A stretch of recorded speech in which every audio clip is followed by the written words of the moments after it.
كلمته كانت واضحة، مثل ما أنا دعمت هيدا بدي أدعم إيران.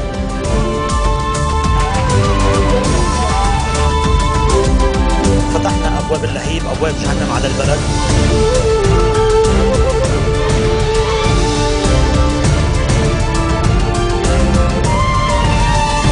Good afternoon and welcome. It's Monday, September 2nd. I'm Yumna Naufal and these are today's headlines.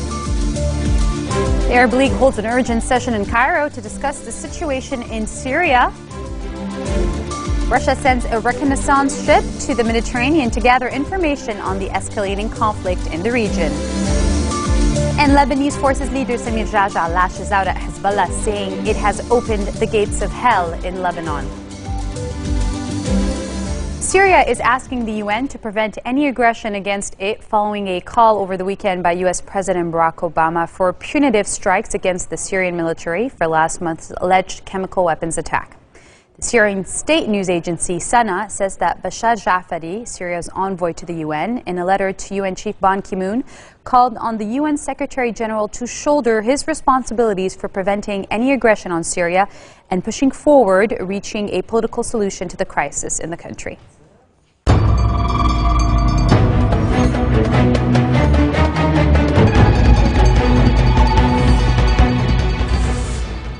Syrian President Bashar al-Assad says Syria is capable of confronting attacks the day after his U.S. counterpart Obama called for military action against him.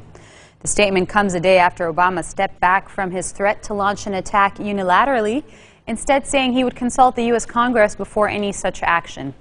Syria is capable of confronting any external aggression, Syrian state television quoted Assad as saying at a meeting with Iranian officials. Syria generally refers to rebels fighting to topple Assad as terrorists. Faisal Maghdad, the Syrian deputy foreign minister, accused Obama of indecision. The comments come as John Kerry, the U.S. Secretary of State, said his government had obtained evidence that sarin gas was used in an attack in Syria last month that the U.S. claims has killed 1,400 people.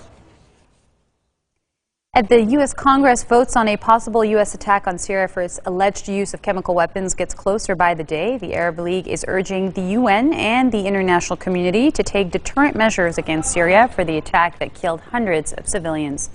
At a meeting of foreign ministers in Cairo, the League again accused the Syrian government of being behind the chemical attack in Damascus. Arab states had called on the international community to take punitive action against Syria and only reinforced their opinion during the convention. The Arab League foreign ministers also said those responsible for the attack should face trial, as other war criminals have before them. In a letter to UN Chief Ban Ki-moon and President of the Security Council, Maria Cristina Perceval, Syrian UN envoy Bashar Jafari called on the UN to stop the looming attack and push forward to reach a political solution to the country. Russia is sending a reconnaissance ship to the eastern Mediterranean on a mission to gather current information in the area of the escalating conflict. The ship left Russia's naval base in the Ukrainian Black Sea on Sunday. Russia says the U.S. has not proved its case for military action and that it believes the attack was staged by rebels to provoke intervention in the more than 2-year-old civil war. According to Interfax news agency, the ship would be operating separately from a Navy unit permanently stationed in the Mediterranean in a deployment which President Vladimir Putin said is needed to protect national security interests. Moscow opposes any military intervention in Syria and has shielded Damascus from pressure at the UN Security Council. Turkish Prime Minister Tayyip Erdogan says that any international military intervention against Syria should be aimed at bringing an end to the rule of Syrian President Bashar al-Assad. The comments from Erdogan, long one of Assad's fiercest critics, come as U.S. President Barack Obama said he would seek congressional consent before taking a limited action against Damascus for its apparent use of chemical weapons. Erdogan also called for actions to be taken against the Syrian regime and said he would have bilateral discussions with Obama himself and Russian President Putin during the G20 summit next week. The Prime Minister went further and called for the Syrian leader to resign.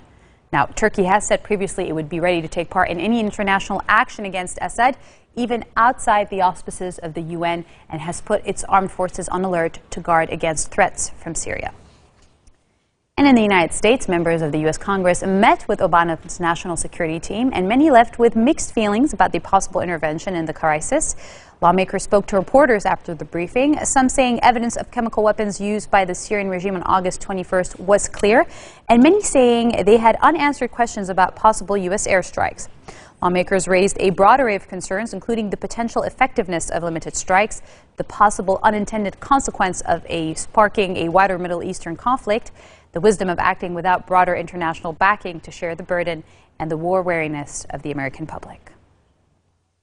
I'm still very skeptical about the president's proposal. It is not clear to me that we know what the results of this attack will be, meaning will it be effective? It's not clear to me what response might be undertaken by Iran, by the Syrians, against Israel, against us in the realm of terrorism. It is also not at all clear that we've got any really international support. Case is trying to be made that this use of chemical weapons puts our national security at risk, and it's worth acting. And I don't know if every member of Congress is there yet. And what about you? Are you there yet? I'm not there yet. Well, we heard a lot of information. There's a lot of pros and cons. I have to tell you, it's in my mind, it's far from settled. It's not something that should be undertaken lightly. Certainly the mood at the district that I represent is do not do this, and I honestly didn't hear anything that told me I ought to have a different position. I'm supporting the president. Yeah, I'm supporting the president. I feel very strongly that these are war crimes, and these are murdering children, innocent children, women, children, should not stand. That we have had prohibitions on this kind of behavior for many years, certainly since World War I, and I think if this goes unchecked, it will invite every thug and despot and terrorist organization in the world to feel that they can use poison gas against their own people with no repercussions, and I don't think that that's something that we really want to countenance. Lebanese forces leader Samir Jaja is lashing out at Hezbollah, saying it opened the gates of hell in Lebanon and that the Babda Declaration should be at the heart of the future government. Jaja also laid out the traits of an effective future president.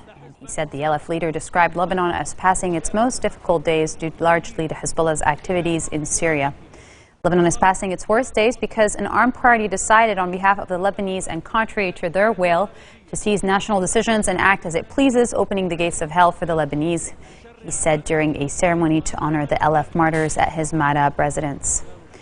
Jaja also spoke about the repercussions of Hezbollah fighting in support of its longtime ally, President Bashar al-Assad. He said Hezbollah's involvement in oppressing the Syrian people antagonized dozens of states and hundreds of Arabs, Muslims and Christians alike, as well as international public opinion. 3 people were charged with firing rockets from Lebanon against Israel on August 22nd, according to the national news agency. State Commissioner to the Military Court, Judge Sa'ad, charged Lebanese national Yusuf Mohammed al-Flaiti and Omar Abdel Mawla al-Atrash, and a fugitive, with firing the rockets from southern Lebanon to Israel. The Lebanese suspects were arrested on Saturday and confessed to transporting rockets from the Gaza region and the Bekaa to individuals in the southern region of Tyre.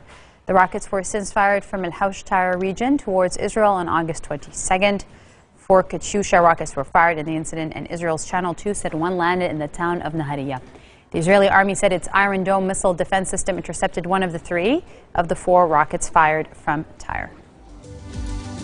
Coming up next, one man's residence houses over 6,000 Barbie dolls. Yes, it's true. Stay back. Sorry.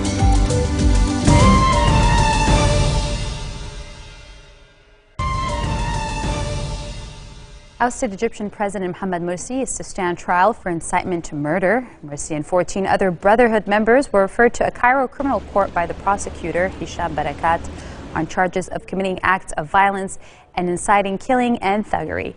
The charges pertain to violence outside the presidential palace last December after Morsi had ignited protesters' rage by expanding his powers. At least 7 people were killed in the ensuing clashes. The Egyptian government is also accusing the Brotherhood of committing acts of violence.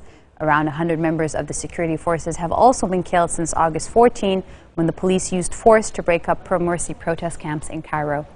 A date for the proceeding has not been announced yet.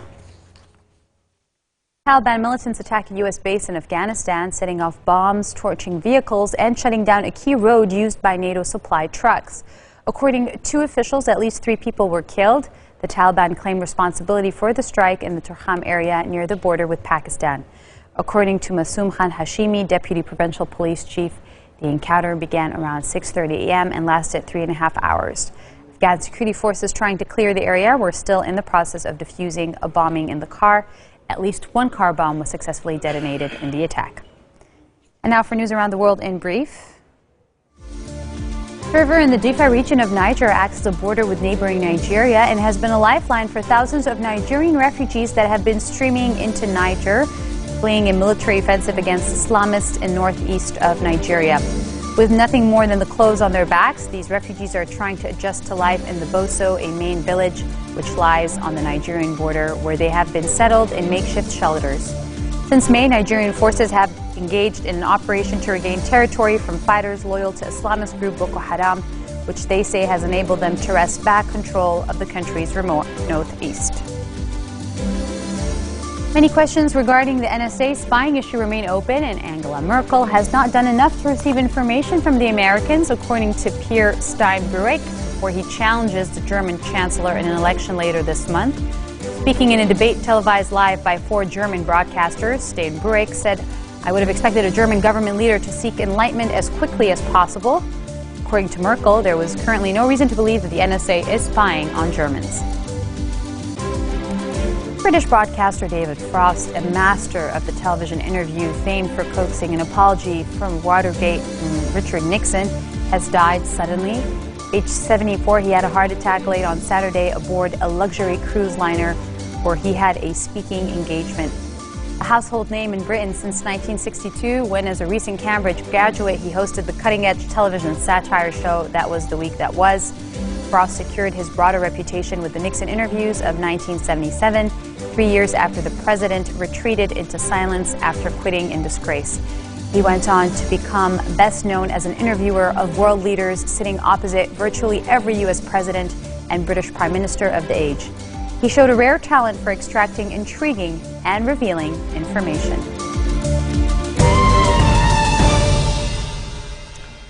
Singaporean John Yang has a collection of more than 6,000 Barbie dolls. The dolls dominate 3 sides of the main room and spill over to fill 9 mirrored cabinets in his dressing room and the shelves of his study. Yang's love of Barbie began at age 13 when he bought the grade-shaped model wearing a turquoise spandex gym outfit and striped leg warmers. The collector said Barbie's an icon that still has a future, but the relevance is waning as princesses and ballerinas give way to the stories popularized in vampire movies such as Twilight. Yang's interest came from watching cartoons as a child. He says that his boyhood interest turned into a crazy obsession that his friends support and his family has come to accept.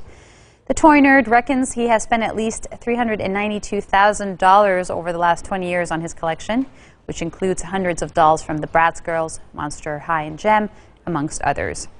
When asked what he will do if he runs out of space, he jokingly said he will buy his neighbor's house.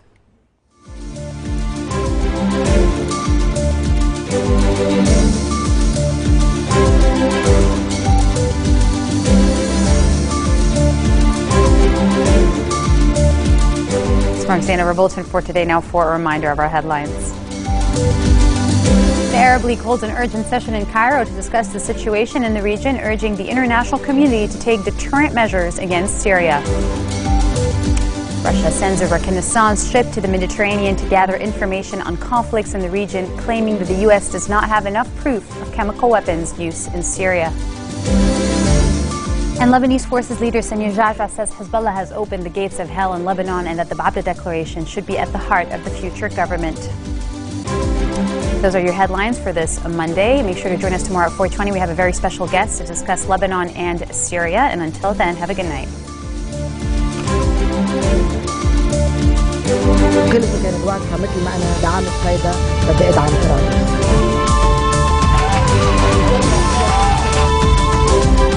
فتحنا أبواب اللهيب، أبواب جهنم على البلد.